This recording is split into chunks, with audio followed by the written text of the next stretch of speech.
Selamat mendengarkan podcast ini. Shalom. Kebenaran hari ini 21 Maret 2022 bertemakan petualangan hidup. Kita hanya memiliki satu kali kesempatan hidup, dan kita tidak memiliki dua buku kehidupan. Ya, kita hanya memiliki satu buku yang akan menuliskan, menggoreskan sejarah perjalanan hidup selama kita di bumi ini. Tidak ada petualangan hidup yang lebih indah dan yang lebih berharga dari petualangan hidup sebagai anak-anak Allah yang mengikuti jejak Tuhan Yesus. Ini lebih dari petualangan seorang akademisi yang berhasil menyandang banyak gelar.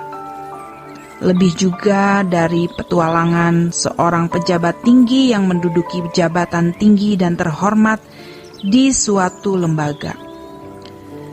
Petualangan hidup pengikut Yesus yang sejati adalah perjalanan hidup seorang yang disertai oleh Allah sebagai Bapa, Allah pencipta alam semesta.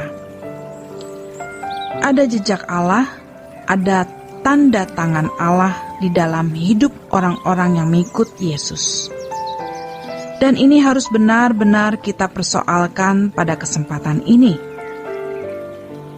Mari kita perkarakan dengan sungguh-sungguh apakah petualangan hidup kita ini adalah perjalanan hidup sebagai anak-anak Allah yang benar-benar mengikuti jejak Tuhan Yesus atau tidak.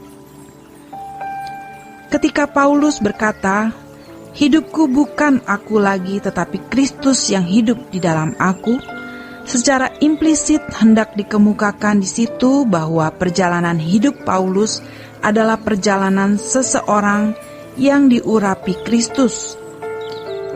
Ini bukan perjalanan seorang teolog Yahudi yang juga adalah seorang anggota Sanhedrin, pemuka pemimpin masyarakat Yahudi.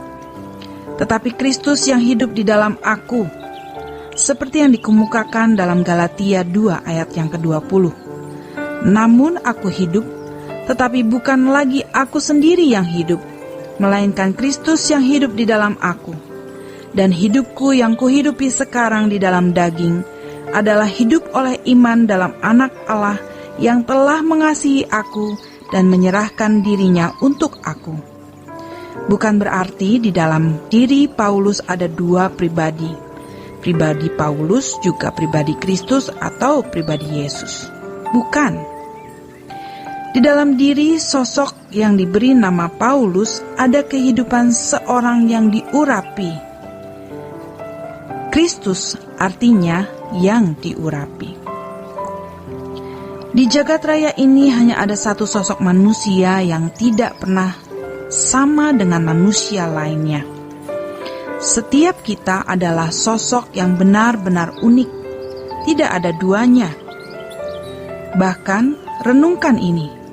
Di kekekalan tidak ada pribadi yang sejarah kehidupannya sama dengan yang lain. Tidak ada. Jadi betapa berharganya setiap individu itu, yang didesain Allah dengan keunikannya dan tentu dengan keadaan yang luar biasa. Tetapi keunikan dan luar biasanya seseorang tidak ada artinya kalau tidak diurapi, kalau tidak hidup sebagai anak-anak Allah. Serupa dengan Yesus atau seperti Yesus, maksudnya serupa dengan Yesus dalam ketaatan, dengan ketaatan yang tidak bersyarat. Tercantum dalam Filipi 2 ayat 2 sampai dengan 8. Apapun yang harus ditempuh, apapun yang harus dijalani, keadaan apapun yang berlangsung di dalam hidupnya, Yesus tetap taat. Itulah keserupaan yang dimaksud, menuruti apa yang Allah kehendaki untuk dituruti. Masing-masing kita ini memiliki kepribadian yang berbeda-beda, dan juga memiliki perjalanan hidup yang khusus, unik, dan tidak sama dengan yang lain.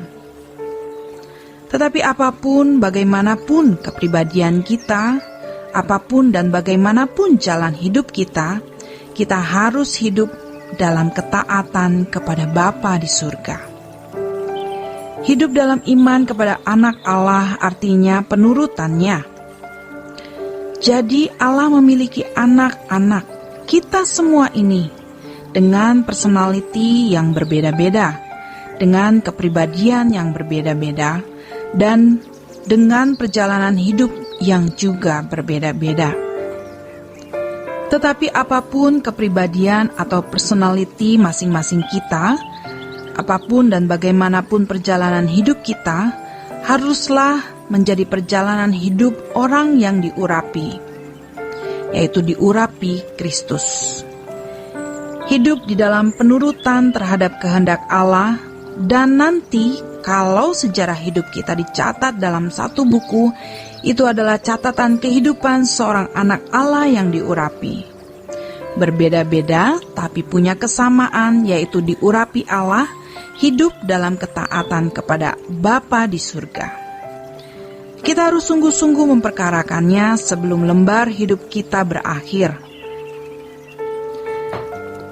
Kalau sudah berakhir, kita tidak bisa menggoreskan kisah hidup apa-apa lagi, dan itu mengerikan.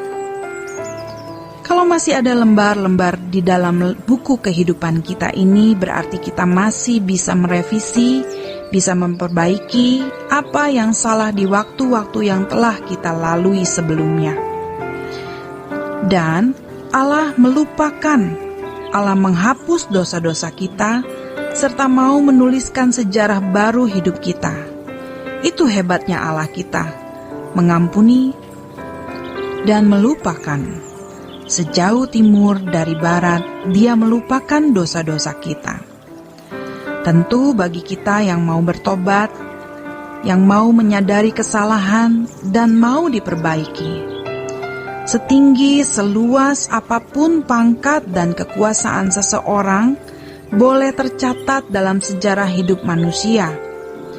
Tetapi kalau tidak memiliki catatan sejarah hidup sebagai anak Allah, sungguh itu tidak ada artinya sama sekali. Seiring dengan itu, orang-orang itu akan dibuang. Bukunya dibuang ke neraka, manusianya juga dibuang ke neraka. Berbeda dengan kita yang memiliki catatan sebagai anak-anak Allah, itu menjadi kenangan abadi, jejak dari tanda tangan Allah, pekerjaan Roh Kudus. Lalu kita diperkenan hidup di dalam kerajaan Allah, menjadi anggota keluarga kerajaan surga. Betapa mulianya. Tidak ada petualangan hidup yang lebih indah dan yang lebih berharga dari petualangan hidup sebagai anak-anak Allah yang mengikut jejak Yesus. Demikian kebenaran hari ini. Tuhan Yesus memberkati. Sola Gracia.